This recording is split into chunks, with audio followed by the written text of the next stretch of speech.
تو ان وائلیشنس کو کم کرانے کے لیے اپنا اثر رسوخ، اپنی صلاحیتیں، اپنا اسکل استعمال کرنا چاہیے. لیکن ہم آج بھی فاشزم، تھیوفاشزم، ایکسٹریمزم، کمیونلزم، کہیں نہ کہیں یہ جو اسٹیٹس کے ٹریپس ہیں، ان ٹریپس میں پھنسے ہوئے ہیں. اور جو کوئی بھی احترام انسانیت کی بات کرتا ہے، اس کو فتوے لگا کے اس مطالبے جو ہماگیر مطالبہ ہوتا ہے، اس کی انٹینسٹی کو کم کرنے کی کوشش. سردار صاحب، جن لوگوں کو ماضی کے اندر پرو انڈین کہا جاتا تھا یا ہندو نواز جو ہے قیادت کہا جاتا تھا، آج وہ بھی جو ہے ہرزہ سرائی کر رہی ہے. محبوبہ مفتی کو دیکھ لیں، سجاد لون کو دیکھ لیں، فاروق عبداللہ کو دیکھ لیں، وہ بھی آواز اٹھا رہے ہیں کہ جناب ہمارے ساتھ زیادتی ہو رہی ہے، ہمارے حقوق غصب کیے جا رہے ہیں. آپ اس کو کس تناظر میں دیکھتے ہیں؟ دیکھیے، بات بنیادی طور پہ نا ہم ہوتے ہیں جو ریاستوں کے ٹریپ میں ایک دوسرے کو پرو انڈیا، پرو ڈیموکریسی، اینٹی ڈیموکریسی، پرو مذہب، اینٹی مذہب بناتے ہیں. جو شخص جس گھر میں پیدا ہوا، بنیادی طور پر تو مجھے نہیں لگتا کہ وہ اپنے والدین کے مذہب کا احترام نہیں کرے گا. اسی طریقے سے دنیا کے اندر ویوز ہیں. مثلا جہاں ڈیموکریسی ہے تو ہم سمجھتے ہیں کہ بہت سارے مسائل کو ایڈریس کرتی ہے ڈیموکریسی، ارریسپیکٹو آف ریلیجن اور کلر اور ایتھنیسٹی. جن معاشروں کے اندر جو ہے وہ ڈیموکریسی نہیں ہوتی تو وہاں طاقت جو ہے وہ انسان کے حق کا تعین کرتی ہے، انسانیت نہیں. تو یہی وجہ ہے کہ محبوبہ مفتی ہوں یا ڈاکٹر فاروق عبداللہ ہوں، یعنی نیشنل کانفرنس ہو یا دیگر پارٹیاں، وہ الیکشنز کو پارٹیسپیٹ کرتی رہی ہیں. اور لیکن انہوں نے کبھی بھی اپنے رائٹس جو کشمیریوں کے، جو ریاست جموں کشمیر کے جو مفادات تھے، اس کو سرنڈر نہیں کیا. لیکن چونکہ ہمارے منہ میں جب لقمہ دے دیا جاتا ہے تو اس لقمے کی بنیاد پہ ہم عقیدے کے اختلاف پہ دوسرے کو قابل گردن زن نہیں قرار دیتے رہتے ہیں. تو رائٹس کی موومنٹس کو سمجھنا اور اس کے ساتھ اپنی وابستگی، یہ ریاستوں کے حکمرانوں کو یا اداروں کو یا پالیسی سازوں کو زیادہ تکلیف پہنچاتی ہے بنسبت اس کے کہ ہم کوئی کسی ریٹرک کے. اچھا، کچھ ڈائسپورا جو جماعتیں ہیں یا لیڈرشپ ہے وہ یہ بھی کہتی ہے کہ ایگزائل گورنمنٹ جو ہے کشمیر کے حوالے سے بنا دی جائے تو یہ بھی ایک بڑا بہتر سلوشن ہے. آپ اس پہ کیا رائے دیں گے؟ میں یہ سمجھتا ہوں کہ یہ جو یعنی بین الاقوامی معروض کو نہ سمجھنے کی وجہ سے یہ ایک فرسٹریشن یا ایک رد عمل ہے.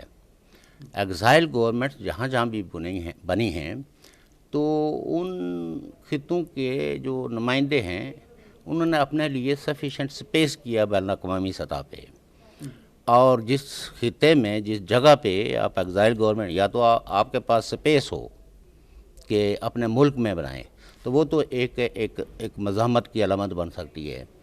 لیکن خطے کے اندر تو آپ کے پاس ایک انچ زمین بھی نہ ہو اس طرح کی کوئی گورنمنٹ، تو اس طرح کے ایڈونچرز ہوتے رہے. تو میں سمجھتا ہوں کہ یہ ایک ایڈونچرسٹ سوچ ہے، مہم جوئی، اس میں کوئی سنجیدگی نہیں ہے. چونکہ آپ کو سلوشن آپ کے، یعنی آپ کے سامنے سلوشن کیا ہے پھر اس کے، کیا یعنی بہتر کیا سلوشن؟ سب لوگوں کو مل جل کر سب سے پہلے امن کو ریسٹور کرنا چاہیے. جب تک امن نہیں ہوگا، جب تک لوگوں کے ساتھ مکالمہ نہیں ہوگا، حکومتیں جو ہے ان پہ اتنا پریشر نہ ہو کہ وہ سیاسی سماجی رہنماؤں سے گفتگو پہ آمادہ ہوں، تو اس وقت تک جو ہے وہ مسائل کا کوئی حل نہیں ہے. جذباتی باتیں میں بھی آپ کے سامنے بیٹھ کے کر سکتا ہوں کہ جی جب تک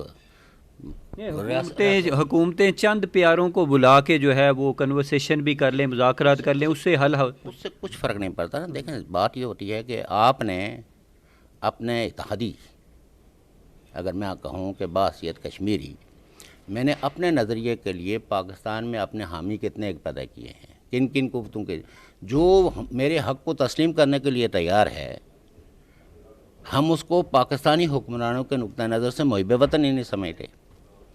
تو نتیجہ یہ ہے کہ ہم نے اپنے آپ کو اپنی جذباتی پالیسیاں کہیں یا غلط پالیسیاں کہیں، ان کی بنیاد پہ اپنے دوست دن بدن ہم نے کھوئے ہیں، دوستوں کو بنایا نہیں ہے. اور آج بھی میں ایک دن بات کر رہا تھا تو کوئی دبئی سے کوئی دوست جو ہے نا، وہ کہہ رہے تھے کہ آپ بلوچوں کی حمایت کیوں کرتے ہیں. آپ اس سے اندازہ کر سکتے ہیں کہ ہمارے لوگ